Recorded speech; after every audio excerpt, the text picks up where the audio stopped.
Hello there. This is episode number 11, and I'd like to today just talk about anesthetic. Let's talk about local anesthesia and anesthetics and dentists and the whole idea of getting an injection and how frightening that can be.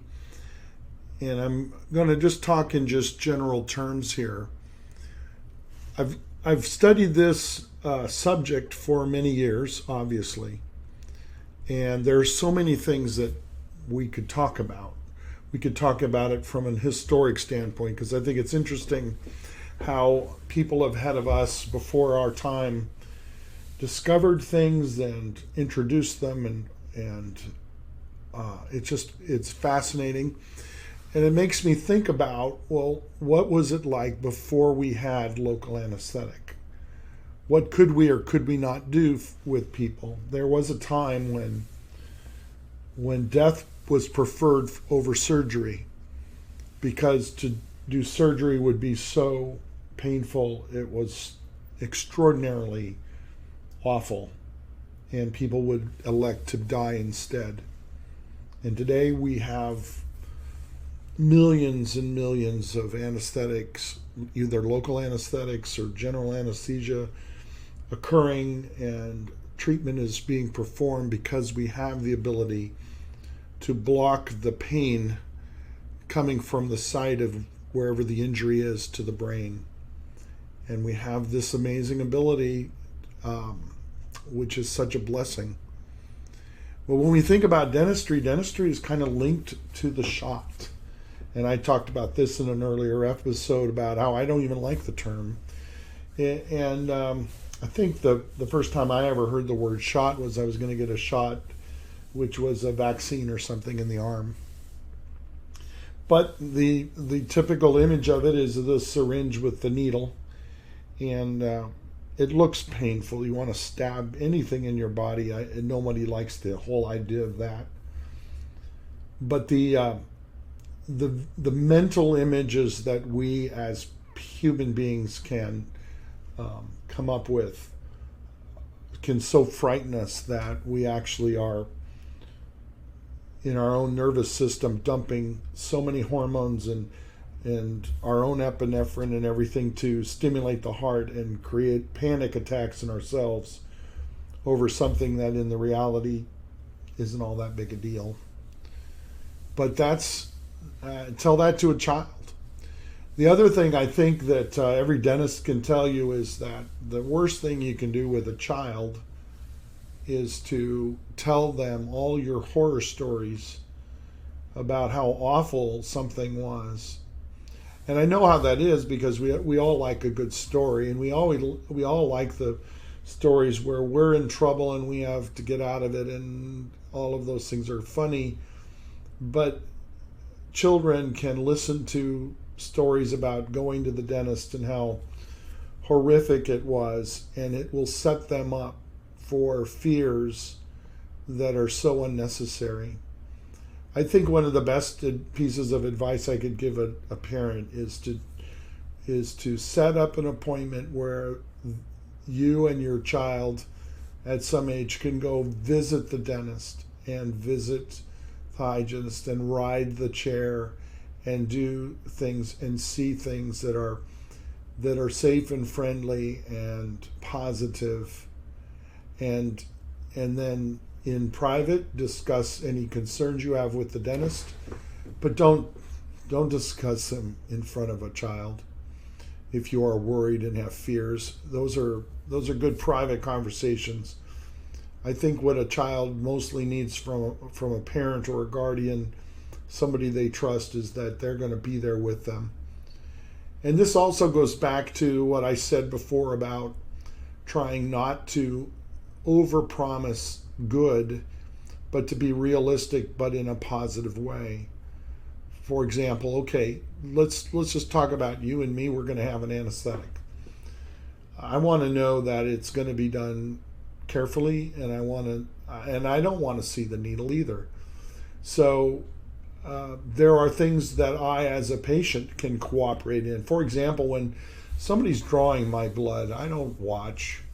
I turn away. I don't need to see the thing go in or not. It's no proof of anything, and it's usually not it's never a big deal. Not usually not. It's just not a big deal. You can draw my blood. I've had a lot of students start IVs on me. I've got pretty good veins, so they can start IVs on me. I don't have a problem with it. But do I have to watch them do it the moment that they're going to put the needle in and all? No, I don't. And I'm much more calm and relaxed because I choose not to. And I don't think that's a fear thing. I think that's just wise. Why put myself through things like that? So I want to also say, I don't think, here's me talking a little bit in a political world. Every state has its own rules, laws. And in the area of anesthesia, dental hygienists are not able to deliver local anesthetics in Texas. They can in California and they can in other states. And I don't know what the mixture is at this time as to who can do what. I do understand that if you're going to teach the delivery of the anesthetic, you've got to teach it to the point of being able to manage emergencies and all the rest of it. But I don't understand why you have to say that a dental hygienist should do every kind of local anesthetic that a dentist does, because that's not where they're needed. In other words, I think you could take the local anesthetic and even have area levels of qualification within local anesthetic. We do that in sedation. I am qualified to do some forms of IV sedation, and there are others. For example, general anesthesia. I'm not qualified to do that. I don't want to do that. I'm not licensed to do that. But if you talked about the whole realm of anesthesia, am I qualified to do things in anesthesia? Sure. Not everything. I don't want to do everything. I want to do what I can do in order to accomplish the tasks that I need to accomplish.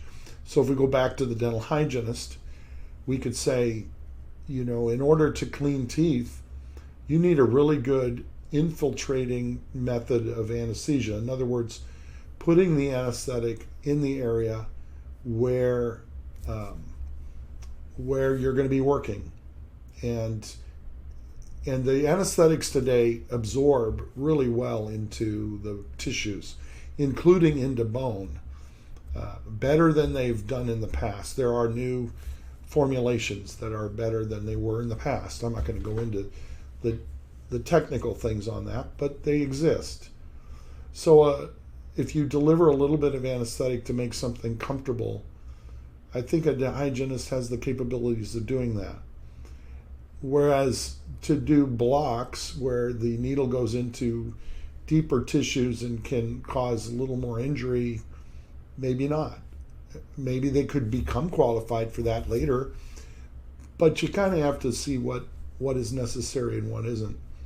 And I will tell you this personally, I do a lot more infiltration anesthesia today than I did in the very beginning, where I trusted the blocks to be real blocks, and they weren't. In other words, you can try and block a nerve in the back,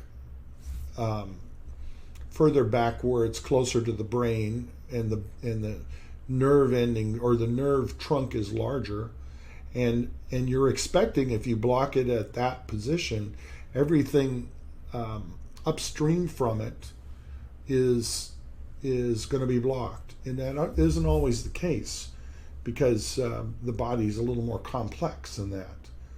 So what happens is you end up doing a block, and then you end up doing infiltration. I've just reversed it. I do a lot of infiltration, and then if I need more, I'll do a little more in terms of a block. I just reversed my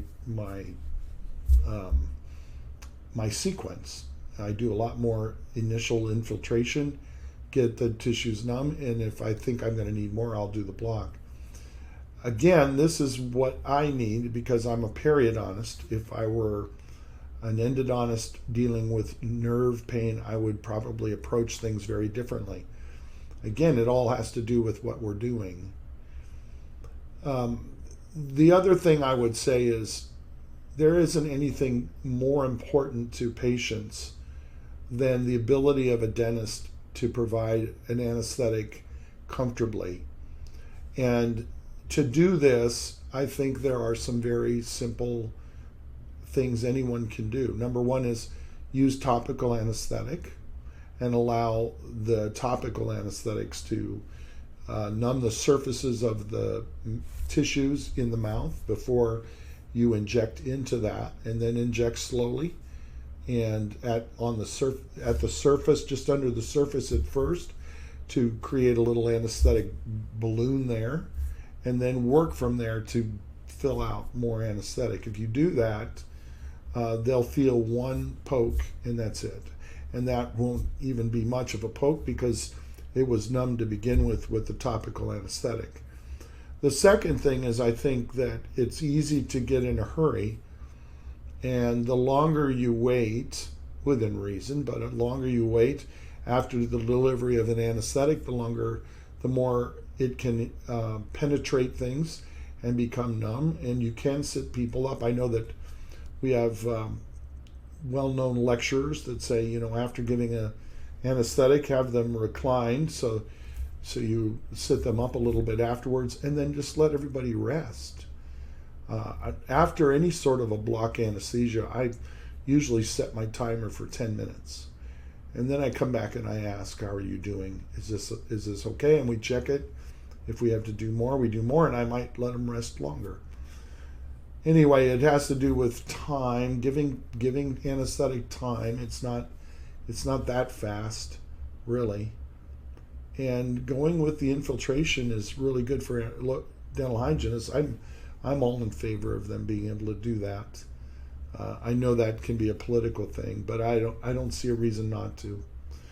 Again, if we're always thinking about, well, what's the best for our patients, or what's the best for you patients, since you're the ones listening to this, that's the way that these decisions ought to be made.